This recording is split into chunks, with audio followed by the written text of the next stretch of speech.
Mi nombre es Vladimir Garay y voy a estar moderando este panel que se titula Humillación, desprestigio y silenciamiento, la desinformación como violencia de género, perspectivas y estrategias de abordaje desde América Latina. Tenemos un total de 4 panelistas de lujo, debo decir. Estoy muy emocionado y orgulloso de la posibilidad de poder conversar con ellas y con ustedes el día de hoy.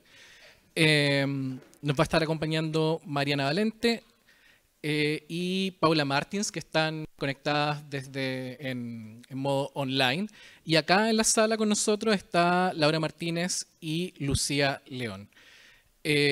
Para comenzar esta sesión, le quiero pedir a Mariana Valente, que literalmente escribió el libro sobre la misoginia en Internet. Escribió un libro que se llama Misoginia en Internet. Mariana es además profesora en la Universidad Saint-Gallen en Suiza. Es abogada y tiene un doctorado en Sociología del Derecho por la Facultad de Derecho de la Universidad de Sao Paulo. Y es además directora asociada de Internet Lab. Y la podemos ver ahí. Hola Mariana, muchas gracias por estar con nosotros hoy. Te doy la palabra. Hola Vladimir, hola todos, todas, todes que están ahí en la sala que no puedo ver. Estoy súper feliz de participar, aunque lejos, estaría súper bien estar juntos, pero súper feliz con la invitación y este tema es muy importante. Estoy especialmente feliz de escuchar a mis colegas hablar de ese tema después porque son súper estudiosos, especialistas en ese tema, desinformación y género, ¿no? Lo que yo quería, lo quería empezar un poco hablando desde la perspectiva de la misoginia más amplia. Vladimir ha dicho que no hace mucho he publicado un libro sobre misoginia en la Internet que cuenta la historia de los últimos 10 años de discusiones entre sí sobre misoginia en Internet y cómo eso llevó a la aprobación de muchas leyes en ese periodo. Pero lo que me parece más importante que tiene que ver con lo que vamos a discutir aquí es que la misoginia en sí es muy poco reconocida por la sociedad y por el derecho. Y eso me parece ser esencial de lo que yo voy a hablar. La violencia contra las mujeres es un tema que es en alguna medida bastante discutido, pero algo que vemos cuando miramos especialmente las discusiones jurídicas, a, a cómo argumentan jueces, por ejemplo, pero también en el debate público, es que es mucho más común reconocer la violencia contra las mujeres como una forma de violencia doméstica, cuando esa violencia es doméstica. Y la violencia doméstica es un problema grandísimo, grandísimo, y que no fue de forma alguna resolvido, no es eso. Pero la propia delimitación de violencia contra la mujer o violencia de género como violencia doméstica ya muestra muchas determinaciones de género, ¿no? Muestra la dificultad que tenemos de reconocer la violencia contra las mujeres cuando estamos hablando de violencias públicas o en espacios públicos o cuando tiene que ver con otros roles de las mujeres que no son los roles en familia o en la casa. Y eso es algo que, bueno, está basado en muchas investigaciones de nosotros de Internet Lab, pero también de mucha gente que mira ese tema, cómo es discutido, por ejemplo, en el judiciario, las leyes de muchos países. Como entonces, cuando tenemos esos casos de violencias que son públicas, tenemos una dificultad de gramática, una dificultad de encontrar las formas incluso de reparación o punición por medio de las leyes. Hay que decir que tanto en el caso de violencia doméstica cuanto formas de violencia que se dan en público, hay que reconocer también la interseccionalidad que está presente en esas formas de violencia de género. No son las mismas violencias a depender de las muchas formas de ser mujer o las muchas identidades de género que existen también. Pero también algo que me parece súper importante decir en un espacio como eso, porque vamos a hablar de información en línea, es que también cuando hablamos de Internet, estas fronteras de público y privado son mucho más complicadas de se delimitar. Y eso es algo que se percibe cuando se mira a cómo a los discursos sobre violencia en línea, pero también cuando esos casos llegan a las cortes o van a ser discutidos para convertir en normas jurídicas, ¿no? O en políticas públicas. La Internet es uno de esos espacios donde se pasan las violencias de género. Y es un espacio privilegiado para se discutir en ese momento porque también es un espacio donde las mujeres han un espacio muy importante para las luchas de las mujeres, un espacio donde en las últimas décadas las luchas se diversificaron, los diferentes grupos de mujeres se organizaron, y por eso la violencia que se pasa en esos espacios y que sirve a silenciar a las mujeres es especialmente, tiene una importancia muy grande de se discutir, ¿no? Bueno, la investigación sobre el discurso de odio en la Internet, de que hablo extensamente en mi libro y que es un tema de investigación de mucha gente hoy en día, muestra con muchos datos cómo es difícil entonces reconocer el discurso de odio contra las mujeres. En la mayoría de las legislaciones del mundo no está reconocido la misoginia o, bueno, se puede decir discurso de odio contra las mujeres. Yo prefiero hablar de misoginia, podemos hablar por qué después. Hay muchas demandas al respecto de eso, muchas discusiones en todo el mundo, pero eso es, se habla mucho de discurso de odio en la mayoría de las legislaciones, no se prevé. Y ahí en esa literatura, en esas investigaciones que hablan de eso, se habla especialmente de dos razones. Una es esta que ya hablé, que se ecualiza muchas veces la violencia de género con violencia en el ámbito doméstico, y eso tiene que ver con esas normas de género que existen en la sociedad sobre la domesticidad, el confinamiento de las mujeres al sector, al espacio privado, aunque sepamos que eso no se aplica a todas las mujeres, ¿no? Hay una lucha grande de las mujeres negras, por ejemplo, en Brasil, en los Estados Unidos, en muchas partes, a mostrar que eso nunca fue una realidad de todas las mujeres, nunca fue una realidad de las mujeres negras, nuestra domesticidad. En Brasil, por ejemplo, siempre trabajaron y mucho, pero es una imagen dominante, ¿no? Esa imagen de la mujer en el ambiente doméstico, y cuando miramos, por ejemplo, los parlamentos en América Latina, la mujer no está bien representada, y eso es más verdad cuando hablamos de mujeres que también pertenecen a otras minorías. Entonces, eso de la domesticidad me parece muy central. Y la segunda cuestión es la biologización de las cuestiones de género. Las cuestiones de género son muchas veces justificadas por un supuesto discurso científico sobre la biología, y eso hace con que las contranarrativas y los contradiscursos en contra la misoginia tengan más dificultad de subsistir, ¿no? Y ahí yo quería, solo para terminar, hacer una puente entonces con el tema de la desinformación para que mis colegas hablen más también de eso. Sabemos que este concepto está siempre en disputa, siempre estuvo. Pero cuando hablamos de desinformación, hablamos necesariamente de cuestiones de narrativas públicas, ¿no? Eso siempre es una discusión que tiene que ver con eso de espacio público. Y evidentemente que habrá una dificultad para reconocer las cuestiones de género implicadas en la desinformación si venimos de este contexto de que yo hablaba, ¿no? De una dificultad más amplia de reconocer la misoginia, por eso de la diferenciación de los espacios. Y ahí algo que eso ya no es mi reflexión, pero viene de una reflexión que está a hacer ahora Internet Lab, las investigadoras de Internet Lab. Hay muchas formas, ¿no?, de cruzamiento entre desinformación y género.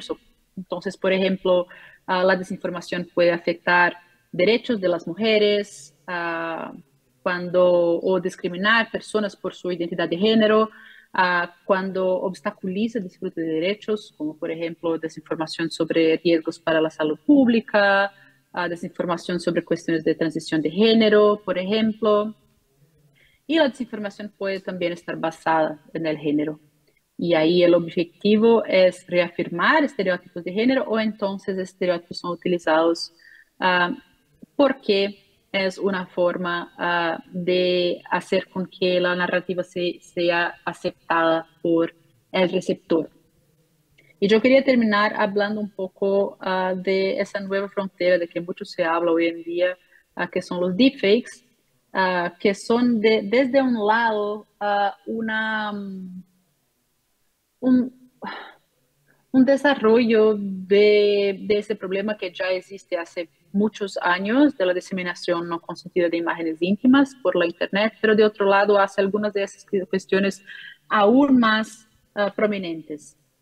Muchos de los discursos sobre diseminación no consentida de imágenes íntimas eran revictimizadores en el sentido de proponer que para prevenir las mujeres o personas afectadas por el NCII, la diseminación no consentida de imágenes íntimas, que las personas podrían, por ejemplo, cambiar su comportamiento, es decir.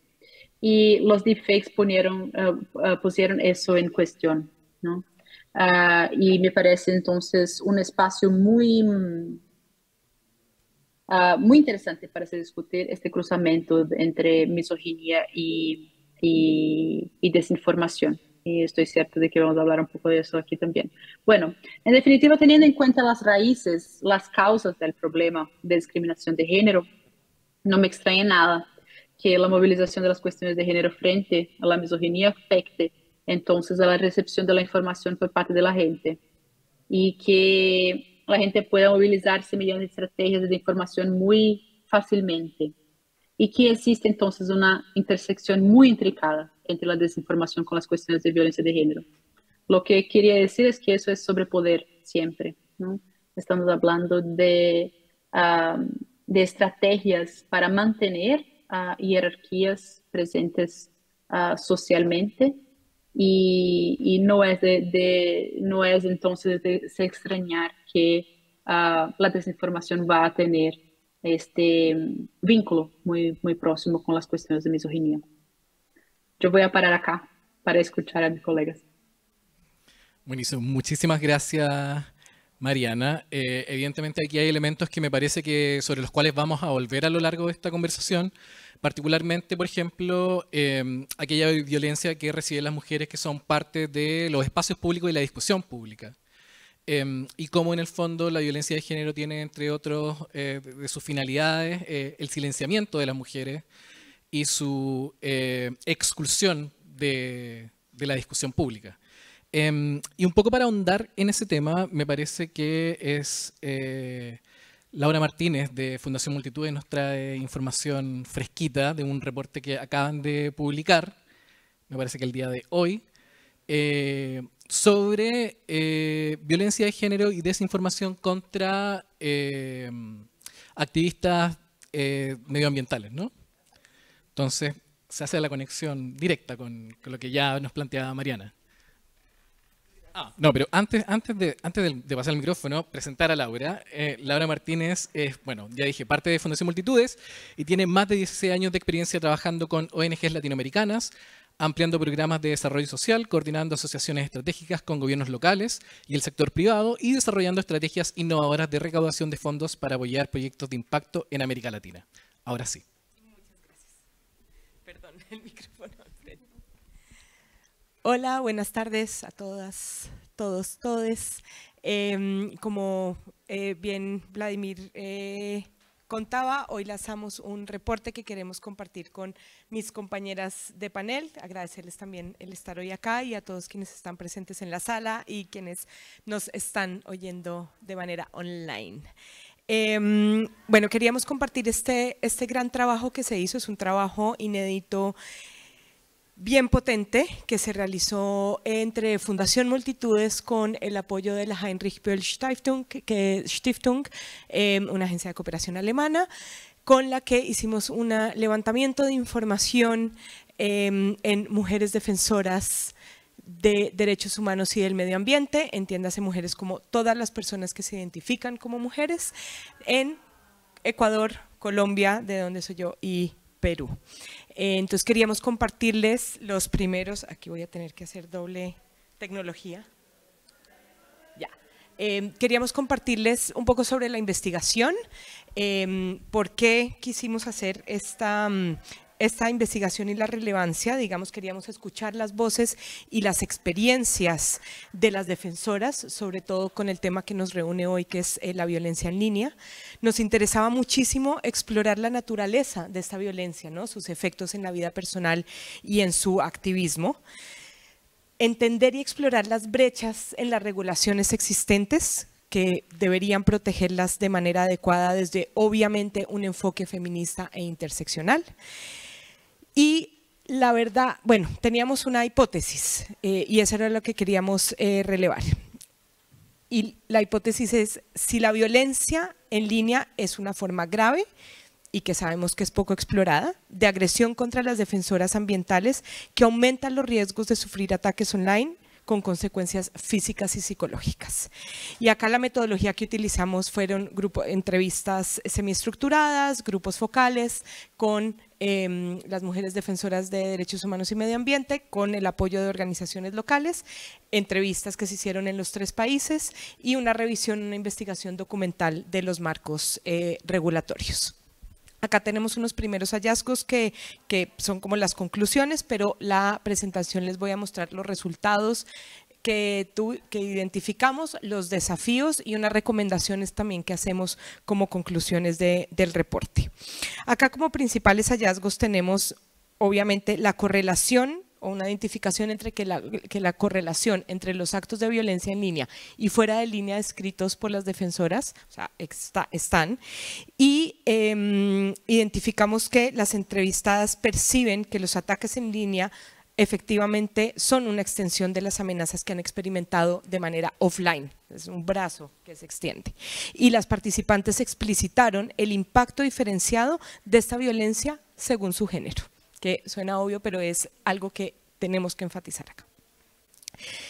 Otro de los puntos importantes es que los actos de violencia compartidos por las participantes describen un patrón en el cual el objetivo de los ataques apunta a sus identidades en vez de apuntar a su trabajo o a sus ideas. Y además esas identidades, teniendo en cuenta, pues obviamente la intersección de las mismas, género, raza, etnia,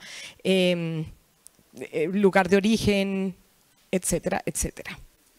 Y eso es importante resaltarlo. Y bueno, enfatizar que este hecho puede afectar desproporcionadamente a las mujeres de grupos marginados, ya que la construcción de estereotipos y de estos prejuicios o preconceptos en torno a sus identidades, pues refuerza estas percepciones, y esto es uno de los temas bien importantes de este hallazgo. Acá voy a ahondar un poco más en los resultados. Tenemos como 5 grandes resultados identificados, acá se los punteamos, pero obviamente en el reporte los pueden identificar muchísimo mejor. Uno de los principales resultados es lo relacionado a la continuidad entre la violencia en línea y fuera en línea, esto lo mencioné anteriormente.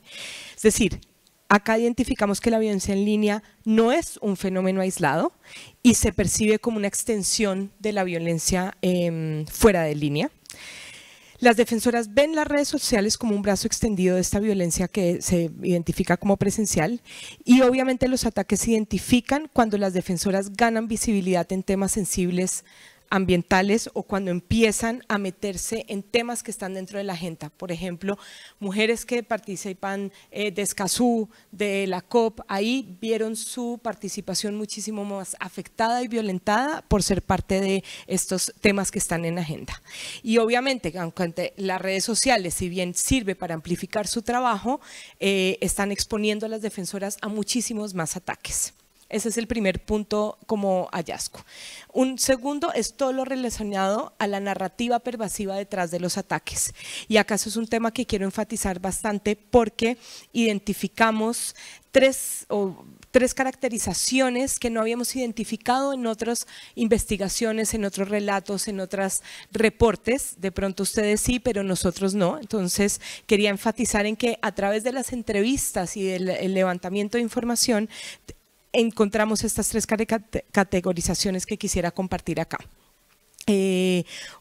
Pero antes, pues, de aclarar que estos ataques incluyen un componente de género, volviéndose ataques personales en lugar de lo que decía antes, de desafiar su trabajo y sus ideas. Y estas tres caracterizaciones son, una, los ataques basados en su identidad, es decir, etiquetan a las defensoras como sospechosas, ignorantes, emocionales, locas, muy asociados a su identidad, ataques al cuerpo y a la expresión de género, es decir, críticas sobre su apariencia física, su expresión de género, comportamientos sexuales, y ataques relacionados con la causa, entonces mucha infantilización, acusaciones de manipulación o incluso de ser pagadas por su activismo.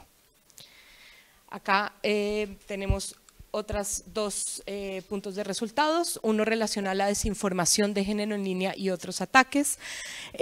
Acá identificamos que la manipulación de información y ataques a la integridad informativa son comunes y afectan el trabajo de las defensoras.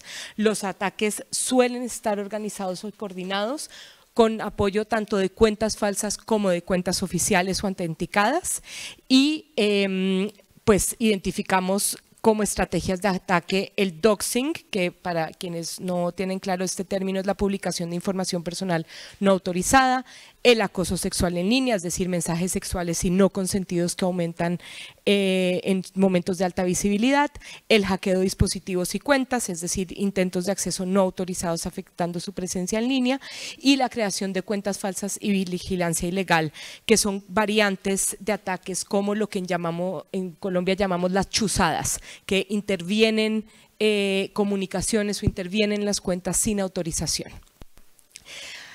Un cuarto resultado, un cuarto hallazgo es relacionado a los perpetradores y a los medios utilizados. La mayoría de la violencia en línea proviene de cuentas falsas, pero no quiere decir que se hayan identificado también violencia proveniente de cuentas verificadas, de representantes de gobiernos, de instituciones, de medios de comunicación y de corporativos, lo cual es un punto bien importante a destacar.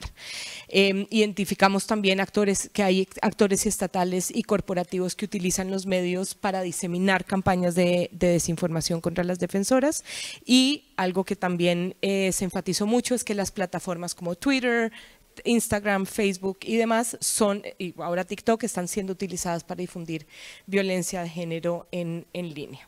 Y un último hallazgo relevante es el relacionado al enfoque interseccional y el impacto en las mujeres, esto bien relevante también. Identificamos que los ataques no solo se dirigen al género o a la causa, sino a la intersección de la identidad, a la raza, a la edad, al nivel socioeconómico. Particularmente un impacto muy fuerte por el contexto también del país en mujeres indígenas que experimentan una combinación de racismo y de sexismo, con ataques que además no solo vienen fuera de sus comunidades, sino de sus propios entornos y de sus propias comunidades, lo cual lo hace también bien relevante de analizar. Otro tema importante en cuanto a la interseccionalidad es la edad, que afecta la trayectoria de la violencia. Se identificó que las activistas jóvenes son las que están sufriendo también mucha más violencia en línea, pero a su vez tienen más herramientas y más conocimientos para contrarrestar estos ataques. Como otro tema de interseccionalidad son los factores socioeconómicos, que obviamente limitan el acceso de las defensoras rurales a capacitación y recursos para responder a estos ataques, y la violencia se extiende a sus familias también, y esto es un tema que está generando mucha ansiedad y obligando a las defensoras a decidir entre seguir su activismo o salir de él por protección a sus seres queridos y a personas cercanas a ellos por su seguridad. Y claro, un tema importante también a relevar son las consecuencias emocionales y sociales que han sido significativas, generando en ellas mucho miedo, mucha culpa y mucho, sobre todo, aislamiento, afectando su participación pública y política.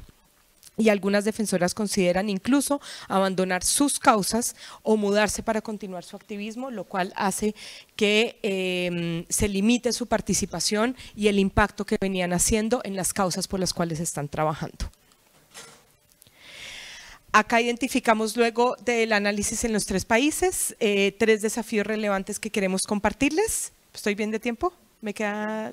Perfecto, lo voy a alcanzar a hacer porque me quedan solo los desafíos y las recomendaciones. Identificamos 3 desafíos, obviamente los regulatorios, digamos, los sistemas de protección de las instituciones gubernamentales y judiciales no están siendo suficientes, hay una falta de acceso a la justicia y deficiencias técnicas en las autoridades, lo que genera obviamente desconfianza, y las defensoras están prefiriendo tomar medidas de protección personales y colectivas en vez de depender del Estado y las instituciones para su protección. Luego, unos desafíos organizacionales, se necesitan estrategias de seguridad digital en organizaciones de defensa ambiental y entregar capacidad técnica, porque hay hoy en día una capacidad técnica limitada y falta de conocimientos en ciberseguridad y escasez de financiamiento. Y un tercer desafío, que son las intervenciones de mitigación para responder a la violencia de género en línea. Las defensoras no tienen un consenso de cómo responder a estos ataques, entonces algunas deciden ignorarlo, otras deciden confrontarlo, pero de vuelta, de manera más desde sus comunidades, de manera autónoma y no a través de los espacios institucionales. Me salto rápidamente a las recomendaciones que hicimos para 3 partes, para los gobiernos y legisladores, para organizaciones de la sociedad civil y para donantes y organizaciones internacionales.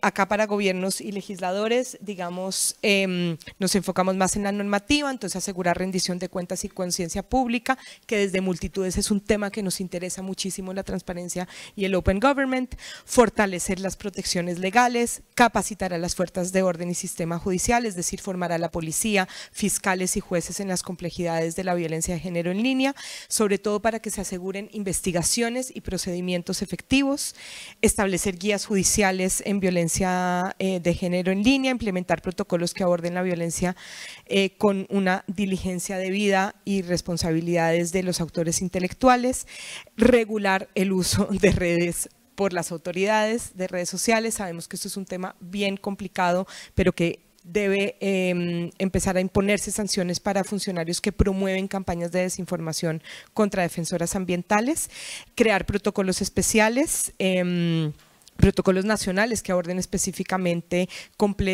este tema, completando los acuerdos que ya existen como el de Escazú, y obviamente promover campañas de concientización para que resalte la importancia del trabajo de las defensoras ambientales y se contrarreste la desinformación.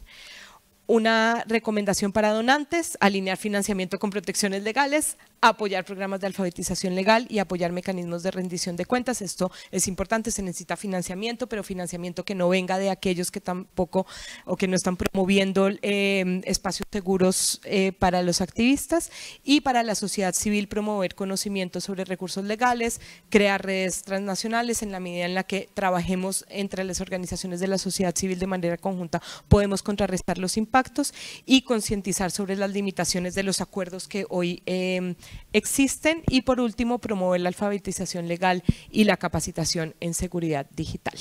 Dejo solamente esto en pantalla para ya cerrar sobre esta importante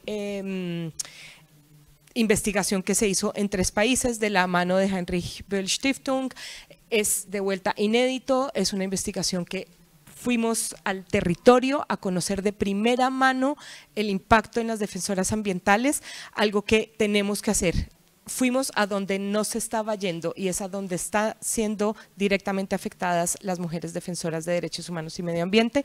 Lo dejo acá solamente para la reflexión, para no leerlo y pasarle la palabra a mi compañera panelista, pero invitarlos a que lean el informe que publicamos hoy, están en nuestras redes sociales. Muchas gracias, Laura. Te pasaste el tiempo. Pero precisamente a propósito de lo último que mencionaba, de ir precisamente al territorio, estaba con nosotros hoy día también acá en el panel Lucía León, que estuvo coordinando la parte de Perú de la investigación. Entonces nos puede contar un poco más específicamente respecto a esa experiencia. Antes de pasarle el micrófono, contar que Lucía es directora de investigación e incidencia política de la ONG Hiperderecho, asociación civil con sede en Perú que trabaja en la intersección entre tecnología, derechos humanos e interés público. Ella es licenciada en Derecho de la Universidad Nacional Mayor de San Marcos y sus áreas de trabajo e interés se centran en derechos humanos, gobernanza de Internet, accesibilidad digital, brecha digital y libertad de expresión. Con eso te doy la palabra, Lucía. Súper, ¿verdad? Sí, se me escucha bien. Muchas gracias a la audiencia por su participación. En primer lugar, felicitar a Laura por la publicación del informe. Es una gran noticia para nosotros enterarnos hoy de que ya se cuenta con este instrumento. Esperamos de repente luego todos podamos revisarlo y también para nosotros será muy interesante conocer los hallazgos y las recomendaciones en función de los otros países, ¿no? Que es una experiencia muy importante de manera comparada para poder conocer, ¿no? Para contarles un poco, yo vengo de Hiperderecho, nosotros somos una organización peruana. Y justamente hemos estado a cargo como una suerte de punto focal de ejecutar las entrevistas y de realizar el focus group en Perú, ¿no? Laura ya compartía un poco sobre la metodología que como multitudes han diseñado y también los instrumentos de recolección de datos y de información, ¿no? Y por nuestro lado, pues estuvimos, como les decía, a cargo de aplicar estos instrumentos y de sistematizar la información obtenida, ¿no? Para poder perfilar algunos hallazgos preliminares.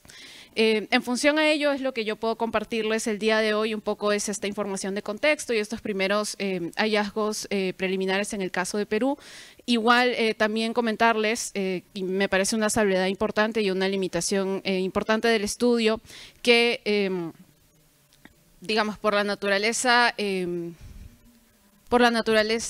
quizá del cronograma o de la metodología, en este caso, para Perú una limitación de la investigación es que tanto los focus group como las entrevistas se realizaron de manera virtual, entonces eso puede ser también una limitación importante si tomamos en cuenta la brecha digital que existe sobre todo en ciertas regiones del país, ¿no? Dicho eso, paso ya un poco a perfilar los hallazgos y quería primero dar una información de contexto valiosa, ¿no? Cuando hablamos de violencia contra personas defensoras, en este caso de derechos humanos y del medio ambiente, es importante tener en cuenta que vivimos en un contexto general de incremento de ataques y de situaciones de riesgo en el Perú, ¿no? Que es uno de los 10 países más peligrosos para las personas defensoras del medio ambiente, por ejemplo. Y también, como ha compartido Laura antes, esto significa que hay una situación de discriminación que no solamente obedece o gira en función al género, sino también al origen étnico, a la clase social, entre otros, ¿no? Y este contexto de violencia estructural también se ve agravado por lo que es el incremento de economías ilegales, ¿no? Que es una situación muy particular que amerita, creo, una profundización también por lo que significan estas economías también dentro de las comunidades, ¿no? Y cómo se posicionan alrededor de ellas. También es importante mencionar que por parte del Estado peruano, la legislación ambiental en muchos casos es permisiva o no existen protocolos suficientemente fuertes o claros de parte de las instituciones gubernamentales para combatir este clima de impunidad, ¿no? Que agrava la situación de violencia contra este grupo, ¿no? En primer lugar, sobre las percepciones del rol de defensa y de riesgos asociados a él, contarles que las personas entrevistadas y también las personas que participaron del Focus Group reconocen que tanto ellas como sus organizaciones tienen roles clave en la defensa de derechos humanos y medioambientales. No necesariamente se nombran a sí mismas como activistas o como defensoras, pero relatan actividades o acciones que son valiosas y que se enmarcan dentro de lo que desde la metodología de multitudes se entiende como una persona defensora de derechos humanos, ¿no? Puede ser desde la representación indígena, acciones de defensa legal, colectivos universitarios, periodismo ambiental, acompañamiento a lideresas indígenas, entre otros. Sin embargo, como les decía, estas actividades no son ejecutadas en contextos seguros, ¿no?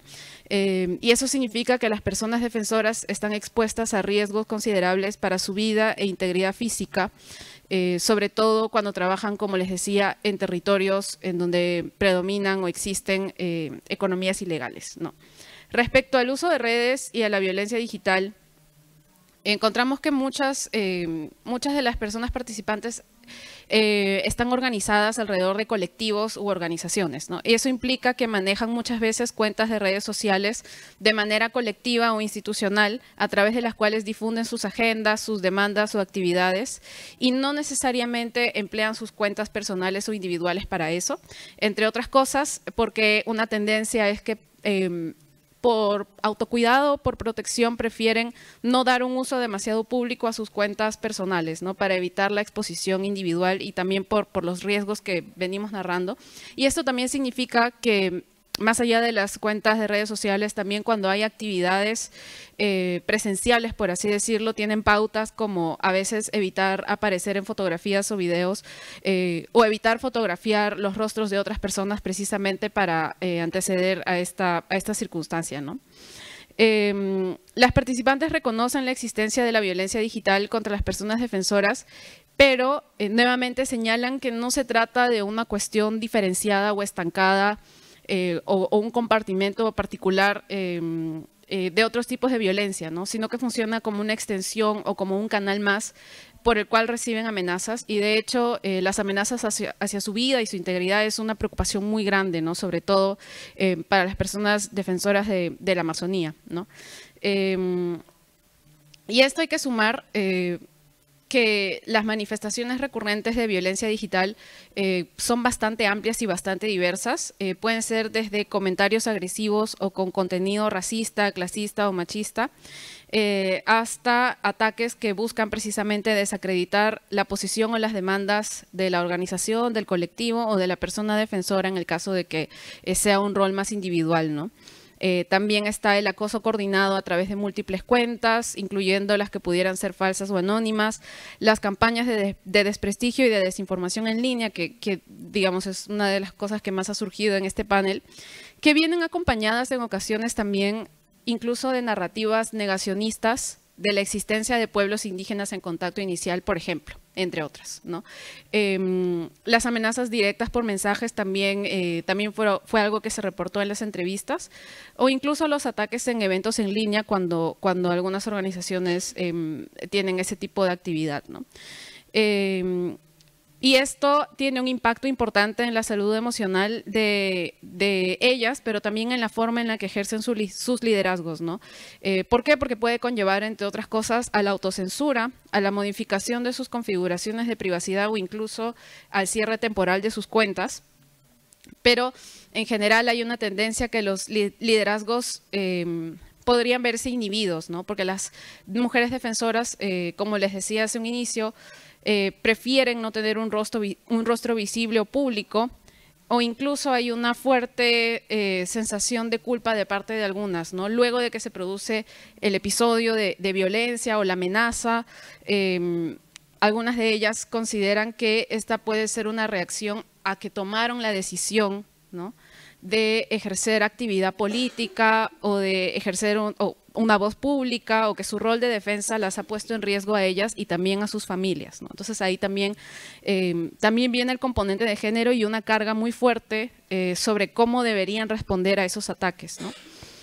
En cuanto a los factores que facilitan o habilitan este tipo de violencia, es importante destacar que el contexto es el de una sociedad patriarcal, ¿no? Entonces eso las expone a un tipo de violencia que es muy característico y bajo el cual no solo son criticadas por su posición política o por la agenda pública que defienden, sino que se intenta desacreditarlas con una fuerte carga misógina, ¿no? Es decir, haciendo comentarios también sobre su vida privada o basándose en prejuicios o estereotipos misóginos que pueden estar, que están asociados a prejuicios sobre lo femenino, ¿no? O sea, como ilustraba Laura, decir cosas como ella es manipuladora, ¿no? Ella está exagerando, lo que dice es mentira, no es mentirosa, o incluso también las tendencias a infantilizar o desprestigiar sus posiciones políticas. también es muy importante la agenda específica que enarbolan, ¿no? Muchas veces los ataques de desprestigio precisamente vienen de intereses o de sectores con intereses contrarios a la agenda que tienen estas personas defensoras del territorio que pues muchas veces están posicionadas, por ejemplo, contra el extractivismo, ¿no? Entonces, hay ciertos sectores políticos o ciertas industrias detrás de las cuales prevalecen narrativas antiderechos que se apoyan en estas formas de violencia digital para silenciar, para amedrentar o para desacreditar, ¿no? Y esto se ve incluso por parte de ciertos medios de comunicación que tienen este tipo de narrativas. Es decir, no siempre es una narrativa que viene de parte de cuentas falsas o anónimas, sino que puede incluso ser declaradamente desde medios de comunicación oficiales, pero con este tipo de posicionamientos, ¿no? Y en adición, otro elemento que puede facilitar que este tipo de violencia se configure o que se amplifique es la brecha digital en todos sus niveles, ¿no? Desde la conectividad hasta las competencias para utilizar o saber cómo funcionan ciertas redes sociales o ciertos dispositivos. Esto influye a que, por ejemplo, ciertas defensoras se restrinjan al uso de ciertas plataformas, pongamos por caso WhatsApp, y que quizá desconozcan cómo emplear otras redes sociales o que sencillamente no tienen acceso fluido a ellas, por ejemplo, por la existencia de políticas de cero rating que privilegian ciertas aplicaciones, ¿no? Y esto puede también conllevar a una potencial invisibilización del problema porque podrían estar siendo víctimas de campañas de desprestigio en redes sociales a las cuales no tienen acceso o incluso dentro de la comunidad no se emplean, ¿no? Y en general, esta problemática no parece tener visibilidad a nivel nacional, solo en espacios muy específicos como este, o quizá a nivel nacional, algunos espacios muy puntuales de activistas, por ejemplo, o espacios generados por organismos internacionales, ¿no? Que no siempre son de fácil acceso o de una convocatoria sencilla, ¿no? Entonces, para cerrar, porque ya creo que estamos un poco mal de tiempo, reiterar que muchas veces este problema también puede ser no visible o invisibilizado por la alta preocupación que hay por amenazas físicas en la Amazonía y también quizá por la incompetencia de las entidades del Estado para poder responder a través de mecanismos tanto de protección a defensoras y defensores de derechos humanos como mecanismos contra la violencia de género para poder abordar esta situación bastante específica que es violencia digital contra mujeres defensoras. Muchas gracias. Muchísimas gracias. ¿Se me escucha, no?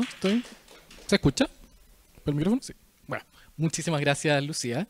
Sí, estamos un poco, bueno, partimos un poco tarde, que no sepan, así es que probablemente vamos a pasar un par de minutos de lo que teníamos considerado inicialmente. Pero creo que dentro de la hora de calendario de espacio de la sala, así que está todo bien. Muchos elementos interesantes. Quiero darle la palabra rápidamente a Paula Martins, que está online, creo. ¿Sí? ¿Está? Aquí estoy. Sí, está. Para después poder tener algún espacio de diálogo y de preguntas. Paula Martins es responsable de incidencia política global en APC, la Asociación para el Progreso de las Comunicaciones. Ella es investigadora y activista apasionada de la libertad de expresión y la información. Se dedica al seguimiento de los avances en políticas de derechos humanos a nivel global en espacios como el Consejo de Derechos Humanos de Naciones Unidas, la Asamblea General, la Unión Internacional de Telecomunicaciones y el Foro de Gobernanza de Internet. Paula, te escuchamos. Muchas gracias, Vladimir. Pueden ver mi pantalla, ¿no? Sí, la vemos. Sí. Bueno, yo como Vladimir ya lo presentó, yo trabajo en una organización que se llama la Asociación para el Progreso de las Comunicaciones, donde trabajamos la intersección entre cuestiones de justicia de género, justicia social y tecnologías. El tema del reconocimiento de la violencia de género en línea es un tema que venimos trabajando hace 2 décadas ya y trabajamos por mucho tiempo por un reconocimiento del problema, hacia que en 2018 trabajamos con la relatoría Violencia en contra las Mujeres de la ONU. Cuando sale el primer informe que reconoce entonces el tema de la violencia en línea, Y desde entonces seguimos, ¿no? Continuamos siguiendo con este esfuerzo para intentar ver reconocido no solo el tema general de la violencia en línea, pero ya ahora con el avance de la tecnología, las distintas manifestaciones que tenemos de esta violencia. Y fue así que llegamos a un proyecto, y era este específicamente que quisiera contarles, que es este que está en la pantalla, que se llama como colocando el género en la desinformación. Este es un proyecto que en verdad empieza cuando ahí trabajamos en 2021 con ya una otra relatora, ahora la relatora para la libertad de expresión de la ONU. En ese momento esta relatora es nueva en su mandato y dice que género va a ser una prioridad de su mandato. Entonces nos aproximamos a la relatora para un poco como apoyar en ver que ella pudiera entregar, ¿no?, este compromiso de tener un enfoque específico de género en algunos de sus proyectos y trabajos. Fue así que trabajamos en un informe específico con ella, en que ella construye una mirada desde la justicia de género hacia la libertad de expresión. Esto fue en 2021, sale un informe, y en este mismo año ella también hace un informe sobre desinformación genéricamente considerada, digamos así. Y ahí construyendo sobre las investigaciones, las conclusiones de estos dos informes, nace una iniciativa entonces entre nosotras de APC y la relatoría para buscar comprender un poco mejor qué es entonces aplicar esta mirada de justicia de género sobre la libertad de expresión y analizar qué sería entonces la desinformación de género. Y uno de los objetivos de ese proyecto era mucho diferenciar la desinformación de género de la violencia de género en línea de manera más general, TFGBVI por la expresión en inglés, ¿no? Y también del discurso misógino, e incluso el discurso misógino que llega al patamar de discurso de odio. Y entonces empezamos con un montón de consultas, seminarios, talleres, compilamos casos, hicimos toda una investigación documental, y al final de este proceso todo, lo que sale es que la relatora entonces hace un segundo informe, y ahora un informe específico de desinformación, que es desinformación de género. Este informe sigue un poco los patrones, los límites incluso de un relatorio, de un informe de la ONU. Y de nuestra parte, en APC, todo lo que colectamos usamos entonces para producir un otro informe, que es este informe, en que buscamos hacer una caracterización de la desinformación de género. Y ahí en ese informe lo que buscamos es identificar lo que hay de más común en términos de tendencias, ¿no?, de parámetros, en términos de cuáles son las supervivientes de este tipo de campañas de desinformación, los perpetradores, motivaciones, qué tipo de mensajería se ve, formatos, vectores. Y bueno, es un informe súper largo, les invito a todos que lo conozcan, está en línea, y lo que voy a intentar hacer es solo traer, y van a ser así como pedacitos sueltos, porque quisiera solo compartir algunas de las conclusiones centrales que salen de este informe y que me parece están bastante en sintonía, ¿no?, con mucho de lo que escuchamos hasta ahora con las colegas. Una de las primeras cosas que vimos y que intentamos, la verdad, comprender era qué es exactamente, qué hay de género en este tipo de desinformación. ¿Qué quiere decir hablar de una desinformación de género?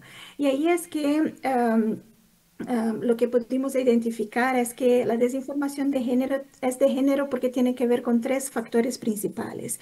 Primero, sobre los blancos. Ahí vimos que las mujeres y la población LGBTQ+, más, principalmente dentro de este grupo, las que trabajan en los espacios políticos, y ahí mujeres periodistas, mujeres en la política, mujeres defensoras de derechos humanos, eran los blancos más comunes. Y más que eso, lo que vimos es que específicamente las y les activistas que trabajan, específicamente temas de género en especial, eran aún más perseguidos por este tipo de campaña de desinformación. Cuando intentamos mirar el tipo de mensaje, vimos que la desinformación de género tenía que ver con el mensaje específico, porque ahí lo que se veía era un mensaje, un contenido de las campañas de desinformación muy sexualizado, atacando la vida personal más que la vida profesional de la persona, también por veces la vida familiar de la persona. Y en general lo que se buscaba mucho era un tono de descalificación, descalificando las ideas, la postura, descalificando la dignidad mismo de la persona, especialmente como una persona que debería estar en un espacio público, ¿no? Y aún ahí, cuando miramos el mensaje, lo que vimos en la desinformación de género es que ella también ataca no solo a las personas, pero ataca las propias luchas de estas personas, las luchas por justicia de género. El feminismo, discusiones sobre derechos sexuales y reproductivos, discusiones sobre violencia en contra mujeres, por ejemplo. Todas estas discusiones, esas ideas eran atacadas como ideas por ser ideas menos, ideas crudas, ideas infundadas, corruptivas. O sea, así como las personas eran ideas indignas y por lo tanto no merecían atención. Y finalmente lo vimos como desinformación de género por el impacto que tenía este tipo de desinformación, porque era un impacto que sí era diferenciado, porque sabíamos que las personas que son los blancos son personas que sufren de un problema de desigualdad y de discriminación estructural y que por lo tanto una vez que tenían que hacer face a estas campañas tenían problemas serísimos de credibilidad, problemas serísimos de acceso a la justicia y de extremada vulnerabilidad. Se veía claramente que esas personas cuando eran atacadas en línea, mucho más fácilmente esto se cambiaba en un tipo de violencia también fuera de línea. Y entonces el conjunto entonces de todos estos elementos era lo que traía entonces esa nueva categoría, ¿no? De una desinformación de género, el por qué esta desinformación específica es una desinformación de género. Lo que vemos también en relación a este tipo de desinformación es que el contexto es súper importante. El contexto es mismo clave. Primero porque vimos que en los distintos espacios donde discutíamos, la desinformación verdaderamente aparecía en toda parte, pero florecía donde los temas de género y las mujeres son silenciadas. Y florecía donde hay un problema de acceso a la información. Hay un problema de acceso a la información sobre información de género confiable, ¿no? Entonces son espacios donde no hay información sobre aborto, por ejemplo, no hay información sobre otros derechos sexuales y reproductivos y así se abre espacio para que se construya estos tipos de desinformación sin fundamento y que la gente se vea confundida porque no hay una contraposición de información creíble sobre estos temas.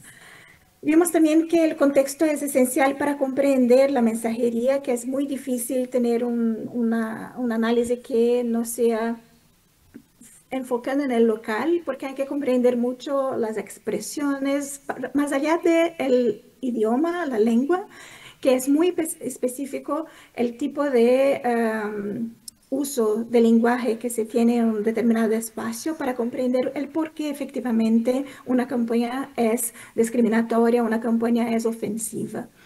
Después vimos que hay un montón de cuestiones sobre matices regionales, que el fondo es siempre uno de estigmatización, es siempre uno de descalificación, que siempre aparece mucho el tema de la religión, el tema de la interseccionalidad después, que se van dando unos maquillaje, una pintura, ¿no? Un poco más específica de región a región, incluso temas de geopolítica que van haciendo con que esta base, que es muy común en todos los sitios donde investigamos, después se vea convertido, ¿no? Con una cara un poco más específica para la región. Sabemos que un montón de las campañas acusan en verdad los activistas de género, las activistas de género de ser agentes de desinformación, Y ahí lo que vimos es, por ejemplo, en África, el activista de género como una persona que trae la narrativa del colonialismo, que es una persona que está en contra de valores familiares. En Asia lo que se escuchaba mucho era el tema de la blasfemia. En Europa del Este escuchamos mucho sobre valores occidentales y que las activistas de género eran enemigos de la nación. Y aquí en América Latina lo que se ve mucho la cuestión de la ideología de género, pero entonces siempre con el tema de fondo es el mismo, pero entonces trayendo a una narrativa más moldada, ¿no? Formatada ahí para el contexto sociopolítico de cada región. Unos temas más en relación al hecho de que lo que vimos es que verdaderamente la desinformación de género es oportunista y parasitaria. Parasitaria porque, bueno, obviamente que explota debilidades sociales, entonces miedos, prejuicios, y es por eso que la interseccionalidad es tan potente ahí, tan importante. Y es oportunista porque sí hace uso de puntos de inflamación, entonces momentos como elecciones, como COVID, por ejemplo, en que se explota una situación de emergencia social de algún tipo o de atención social para que disparar estas campañas aún más fuerte. Y entender esto es importante, este oportunismo, este parasitarismo, ¿no? Para pensar entonces cómo reaccionar, qué tipo de prevención quizás se podría tener cuando se observa estos patrones. Un otro tema que nos pareció súper importante es que se habla mucho de desinformación como fake news. Muchas de las respuestas tienen que ver con respuestas más que contra narrativas, contra fact-checking, ¿no? De confirmar o no hechos. Y lo que vimos es que cuando la desinformación tiene que ver con género o con identidad más genéricamente, que la falsidad no es necesariamente un elemento tan importante, lo que vimos eran mucho más en las campañas narrativas conflictivas, no eran enfocadas en hechos, eran más enfocadas en pasar una emoción con base en esta estigmatización y descalificación. Y por lo tanto, otra vez, soluciones pensadas para fake news ni siempre ayudan a resolver estos casos específicos. Resaltando un punto que ya mencioné, pero para volver aquí y hablar un poco también de la consecuencia, es que lo que vimos en varias partes del mundo era que activistas de género son al mismo tiempo blancos principales de campañas de desinformación y acusados de ser agentes de desinformación. Y por lo tanto, en muchos de estos contextos, cuando se piensa en las respuestas, principalmente respuestas en términos de regulaciones, marcos legales que criminalizan son un problema, porque al final los marcos legales criminalizantes van a ser usados en contra a estas personas por el activismo de género que hacen, porque este activismo entonces es acusado de ser un tipo de desinformación. Y el último, no sé cómo está ahí en mi tiempo, pero solo entonces para acabar terminar ahí con este tema con el cual en verdad empecé, ¿no? De los distintos conceptos. Todo este esfuerzo de caracterización para nosotros era mucho más que un esfuerzo teórico simplemente, ¿no? No era simplemente por un preciosismo, no sé, un preciosismo académico, sino que nos preocupaba si respuestas distintas son necesarias a los distintos problemas, ¿no? Y al final aún estamos trabajando en eso, estamos aún hoy con varios proyectos en andamento, a camino, ¿no? Sobre esta discusión toda, pero la conclusión que llegamos hasta ahora es que estos tres conceptos se relacionan así como un Venn diagram, ¿no? Entonces, que hay puntos de toque, pero es importante ver cómo son distintos. Entonces, que la violencia de género ni siempre es en línea, primero. Y además que la violencia de género, más que nada, busca atacar a una persona normalmente. Más que nada, es un ataque más individual. Y lo que vemos en la campaña de desinformación es que el objetivo más grande, más que el mal a una persona específica, un ataque a una persona específica, es un ataque al ecosistema informativo. Lo que se busca sí es causar duda, causar confusión sobre los temas de género. Y entonces, como sí por veces se sobreponen, pero no necesariamente siempre así. Y después entra el tema de hate speech, que es entonces el discurso de misógino, que cuando llega a un determinado punto, sí puede pasar a discurso de odio, y creemos que la desinformación de género también es así. Entonces, en algún punto, la desinformación de género puede ligar a hacer un discurso de odio, y para los abogados en sala, lo que eso quiere decir es que entonces hay ahí el tema de, mismo siendo un tema de libertad de expresión, cuando hablamos de desinformación ahí, que la desinformación también podría llegar en algunos casos a un discurso de odio y podría ser criminalizado. Entonces, pero con los cuidados todos, ¿no? Que salen de esta visualización que hicimos antes, de que el más común es que se abuse de estas leyes criminales, y entonces hay que tener mucho ojo. No voy a pasar a esa parte de las respuestas, yo voy a parar por aquí, después en la conversación podemos volver a eso. Sí. Les cuento que hay estos otros informes si quieren conocer más. Gracias, Vladimir. Buenísimo, muchísimas gracias, Paula. Muchísimas gracias a todas las panelistas.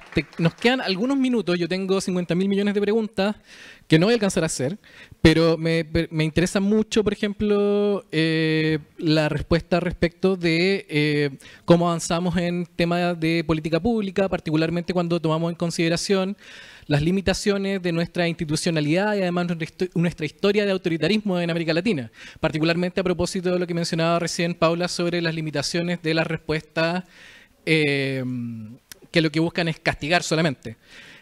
También me interesa mucho el tema de qué hacemos con por ejemplo, la desconfianza que se genera respecto desde las activistas, por ejemplo, sobre las autoridades o sobre los medios, también, como mencionaba Lucía. En el fondo, volviendo un poco al inicio, la presentación de Mariana, si es que el problema nace de la misoginia, que es producto de un sistema patriarcal, finalmente, si es que la única respuesta posible es el desmantelamiento del sistema patriarcal, y entonces, ¿cómo avanzamos hacia allá? ¿Qué se puede hacer? ¿Qué hacemos entre medio? Otro tema que me parece muy importante, me la robo de hace 2 sesiones atrás, una pregunta o cómo se lo planteamos a los financistas, qué es lo que se requiere desde los territorios, desde Latinoamérica, de aquella gente, de entidades que están encargadas o que tienen intención de financiar esfuerzos contra este tipo de violencia. Las dejo ahí por si las quieren plantear. Quiero premiar también sus asistencias. Si alguien quiere preguntar algo, tenemos tiempo como para 2 preguntas y ver qué es lo que alcanzamos a responder. Me interesaría mucho poder tener un cierre tanto de Mariana, que no sé si todavía está ahí, como de Paula, como de nuestras panelistas acá. ¿Alguien quisiera hacer alguna pregunta? Ya, tenemos 2 y con esas 2 tenemos 3. Ok, paso el micrófono. Hagámoslas todas y después responden como quieran. Bueno, un placer. Mi nombre es Humberto Rumbo, soy de Venezuela. Trabajo con desinformación en Provox, una organización dedicada a operaciones de influencia, también ataques de género en Venezuela, Cuba, Nicaragua y El Salvador, países con tendencias autoritarias, problemas con derechos humanos. Y justamente me llamó mucho la atención el informe que estabas presentando, Laura, y quería preguntarte específicamente cómo fue trabajar con toda esta información sobre violencia en línea hacia las mujeres. Y si por casualidad también vieron cómo se comportaba este discurso de odio hacia perfiles de la comunidad LGBT, hacia perfiles trans, y específicamente también hacia perfiles de activistas, quizás hombres, Y sí, perfiles políticos hombres. Y pregunto específicamente porque nosotros hicimos una investigación sobre candidatas mujeres y candidatos hombres de oposición venezolana durante el año pasado y pudimos ver que los discursos de odio hacia las mujeres era hacia el menosprecio de sus capacidades, llamándolas locas, refiriéndose hacia ellas específicamente de manera por su físico, o sea, no era específicamente sobre sus capacidades técnicas, sino hacia nada que tiene que ver con esto. Y hacia los hombres era básicamente feminizándolos, o sea, era un doble ataque hacia las mujeres. Entonces quería saber si justamente pudieron ver algo de eso, porque pareciera que el discurso de odio siempre gira hacia algo de tinte de género, o sea, siempre está basado en género, no importa si es hacia el hombre o si es hacia la mujer. Entonces quería saber si también pudieron ver un poco de esto, porque me parece sumamente interesante que pareciera que el odio en Internet está basado en género, no importa hacia dónde sea, siempre tiene como esa perspectiva. Sí, sí. Hola, muchas gracias por la investigación. Solo mencionar que en mi país, en El Salvador, los mecanismos y las formas que ustedes explican que reciben violencia las mujeres defensoras de derechos son muy parecidos a los que recibimos nosotros en El Salvador. Y quiero saber si ustedes tienen algunas luces sobre los mecanismos de acceso a justicia, porque me parece que, sobre todo en énfasis transnacional, lo hablo por la imposibilidad de encontrar justicia dentro de nuestros países.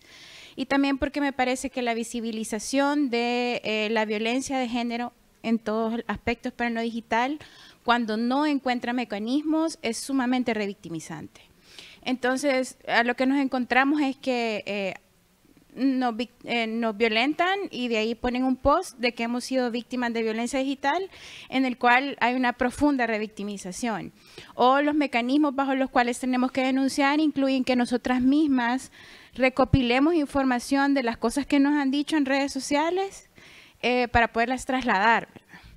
O que tengamos que hablar de nuestra experiencia constantemente como víctimas de violencia digital y no encontrar ninguna salida, solamente quedarnos bajo el espacio de víctima. Entonces me parece como relevante hablar de cuáles son los procesos de justicia que podemos encontrar.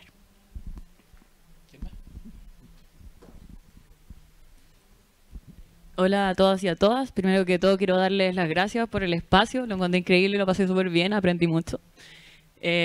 Bueno, yo soy Paola, soy influencer, creadora de contenidos y activista canábica. Mi contenido es de cannabis en todas mis plataformas. Y hace poco sufrí una desactivación de mi cuenta personal con más de 120.000 seguidores, donde no solamente trabajo, sino que también hago activismo canábico. Y en mis distintas cuentas que se tratan de lo mismo, en general sufrimos como problemas de las plataformas mismas, porque las plataformas tienen sesgos, digamos, con respecto a algunos temas que muchas veces injustificadamente censuran. Es por eso que, como activistas digitales canábicos, tenemos distintos grupos donde nos pasamos información para prevenir las desactivaciones por censura, entre algunas otras cosas, que es horrible. A mí me pasó ahora y de verdad es como una depresión que nadie habla y que de verdad es algo que se debería empezar a tratar como a nivel público, porque de verdad es muy, muy feo que te silencien por opinar lo que opinas. Y en ese contexto quería preguntarles como qué tipo de experiencias han tenido ustedes en los espacios digitales, las diferentes plataformas, redes sociales, y si han sufrido censura, si han sufrido también problemas en el estado de cuenta, como por ejemplo cuando te dicen, bueno, su contenido no se va a mostrar a más personas si es que usted no baja esto, y si también esto les ha moderado de alguna forma su discurso político. Eso. Tenemos como 2 minutos por cada una para que puedan responder lo que quieran. Bueno, efectivamente, uno de los hallazgos de la investigación que hicimos es que es justamente por el patrón de ataques, es justamente por la identidad de las mujeres. Y acá entra y se incluyen las interseccionalidades que hay detrás. En el caso de la investigación está muy asociada a la raza, a la etnia, al lugar de origen, porque estábamos enfocándonos en mujeres defensoras de derechos humanos y de medio ambiente en los territorios en Colombia, Perú y Ecuador, pero hemos hecho también otros estudios acá en Chile con mujeres de pueblos indígenas y mujeres jóvenes activistas, y efectivamente la identidad es una de las de los agravantes para aumentar la violencia de género en línea, pero que viene de la violencia de género offline también, ¿no? Uno de los hallazgos, no de este sino de otro, es que no solamente hay una desinformación en línea, sino una desinformación indirecta, porque se desinforma no directamente de la persona, sino también de su contexto y de su comunidad. Entonces se ataca no la idea y no su trabajo, sino su identidad. Así que allá después podemos hablar más del caso particular de los países que mencionaste en los que no hemos trabajado, pero que efectivamente es necesario identificar esos ataques. Le puedo pasar la palabra si quieren a alguna más para el tema de mecanismos. Bien. Súper, sí, muchas gracias a ambas por compartir sus experiencias también. En nuestro caso no estuvimos a cargo exactamente de hacer un análisis de policy, pero sí, o sea, de todas formas te puedo compartir porque surgió también durante las entrevistas y sobre todo durante el focus group sobre las preocupaciones alrededor de la respuesta que puede dar el Estado, ¿no? Por el lado de la protección a defensores existe un mecanismo intersectorial, ¿no? Pero se reporta mucho sus deficiencias o que depende mucho de la voluntad política de las autoridades en ese contexto, ¿no? Una de las respuestas que pueden darse es, una vez identificado el riesgo en el que se encuentra la persona defensora, por ejemplo, no quiero usar la palabra aislarla, pero en este momento no se me ocurre otra y creo que ilustra bien el doble problema, porque si bien puede ser una solución, también es cierto que actuamos mejor en colectividad. Entonces es una preocupación también sacarles de territorio y de una forma u otra desprotegerles, ¿no? Entonces es como algo sobre lo que vale la pena repensar también. Y otra cosa que también sucede es que, por ejemplo, con el tema de las garantías personales que se otorgan, que es por fuera del mecanismo especial para personas defensoras, te dan la garantía, pero las personas se siguen sintiendo en riesgo. Incluso una de las personas entrevistadas nos decía, bueno, yo ya en mi vida he tenido como 5 de esas, pero no ha significado un impacto real en mi vida, o sea, en términos de sentirse protegido, ¿no? Sobre el tema del acceso a la justicia en casos de violencia de género y la revictimización, es algo que también hemos vivido en Perú, ya un poco por fuera de lo específico de las personas defensoras.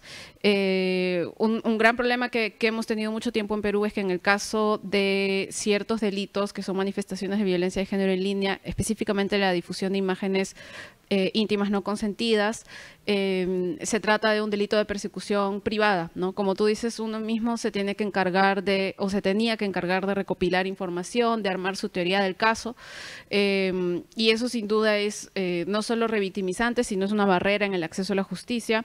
Hace 2 o 3 meses se ha modificado la legislación al respecto, pero en este momento no sabemos muy bien cómo se está aplicando o qué va a significar eso a largo plazo. Digamos, en la ley ya se cambió, ahora ya es de persecución pública, pero también por el lado de la persecución pública en realidad tenemos que las comisarías no quieren recibir las denuncias porque no consideran que es violencia no consideran que es violencia real, ¿no? Que consideran que es un problema privado y no un problema de relevancia pública, entre otras cuestiones, ¿no? Y lo mismo también por el lado de las fiscalías, ¿no? Entonces, como decía Vladimir, y un poco reaccionando a esta idea de que todo el sistema patriarcal está está en todos lados y tenemos estos problemas justo en función a eso, ¿no?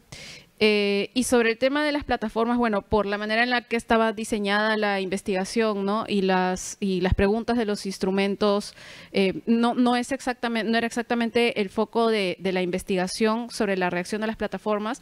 Por la experiencia que tenemos en Hiperderecho, en otros proyectos también de investigación, sin duda ese es un problema recurrente para las personas activistas. Por ejemplo, incluso algo que ha surgido es respecto a las palabras sobre las que uno se ha reapropiado como activista, pero que pueden ser consideradas discurso de odio, ¿no? Por ejemplo, en el caso de las comunidades LGTB, ¿no? Como marica, ¿no?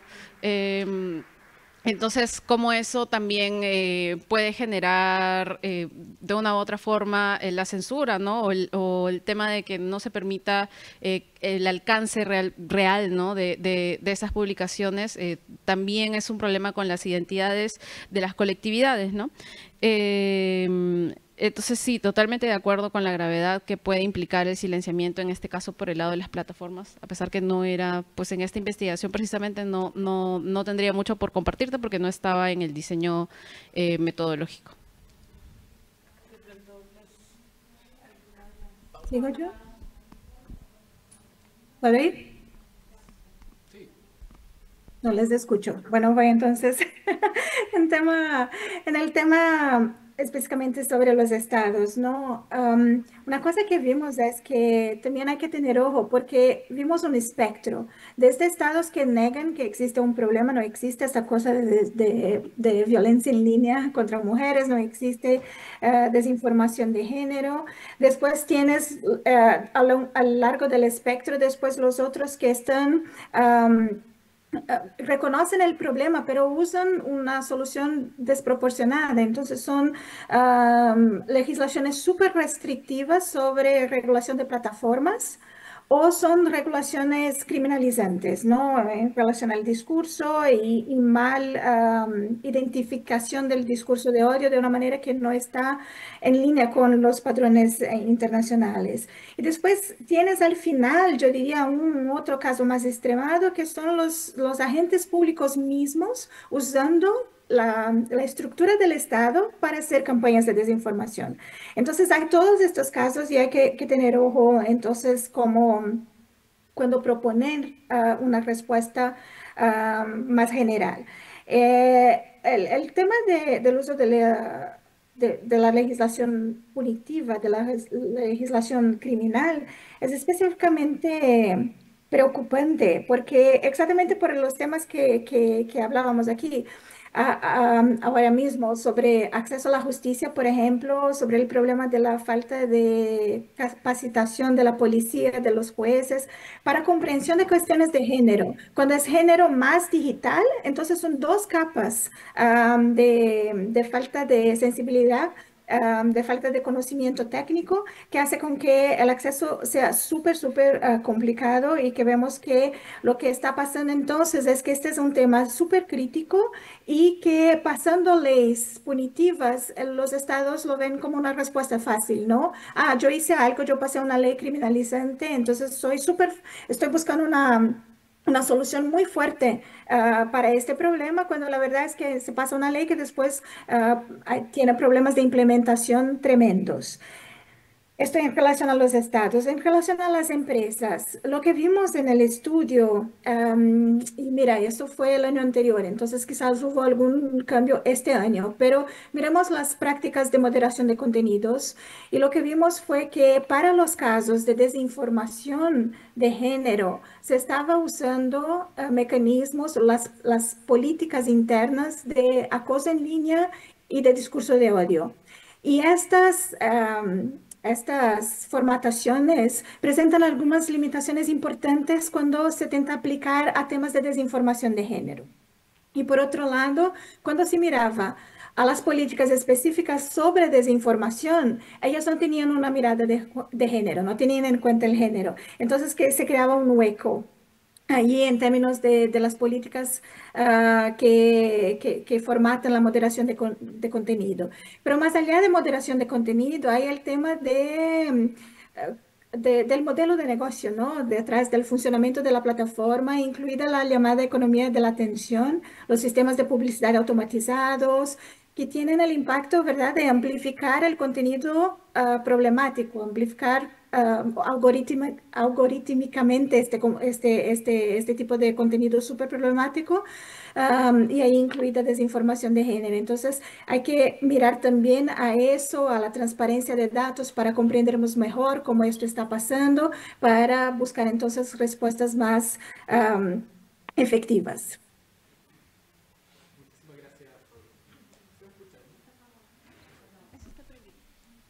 Ahora sí. Muchísimas gracias, Paula. Muchísimas gracias a todas nuestras panelistas. Muchísimas gracias a ustedes por